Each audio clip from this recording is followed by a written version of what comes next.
अस्सलाम वालेकुम। आप देख रहे हैं पीए न्यूज एचडी और मैं हूं आपके होस्ट सादिया बतूल। शामिल करते हैं आज की अहम खबरें। रिपोर्ट पेश करते हैं मियां सईद, ब्यूरो चीफ फैसलाबाद से। सोना मुल्क की तारीख में पहली बार फी तोला 4 लाख रुपए का हिंसा पार कर गया।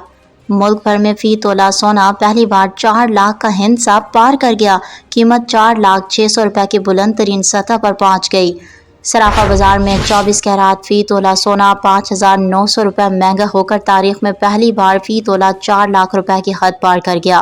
10 ग्राम सोना 5,058 रुपए बढ़कर पहली बार 3,46,021 रुपए के रिकॉर्ड सतह पर फरोख्त होने लगा है, जबकि फी तोला चांदी की कीमत 88 रुपए इजाफे से पहली बार 4,792 रुपए हो गई। आलमी मंडी में फी औंस सोना $59 बढ़कर पहली बार 3,818 डॉलर के रिकॉर्ड सतह पर आ गया। वाज़ेह रहे कि पाकिस्तान में एक ज़माने में रिवायत ये थी कि दुल्हनें भारी भरकम सोने के सेटों से आरास्ता होती थी। अब ख़ानदान पीछे हट रहे हैं और नकली जेवरात या चांदी चढ़े मुतबादल का इंतखाब कर रहे हैं, जिसके वाहिद वजह सोने की कीमत में रोज़ बरोज़ इजाफा है। आलमी सतह पर सोने की रिकॉर्ड बुलंद कीमतें जो जोग्राफियाई कशीदगी और माशी उतार चढ़ाव से बढ़ रही हैं, पाकिस्तान भर में समाजी रिवायात और माली फैसलों को नई शक्ल दे रही हैं। न्यूज स्टूडियो से अब तक के लिए इतना ही। मजीद खबरों और अपडेट्स के लिए देखते रहिए पीए न्यूज एचडी।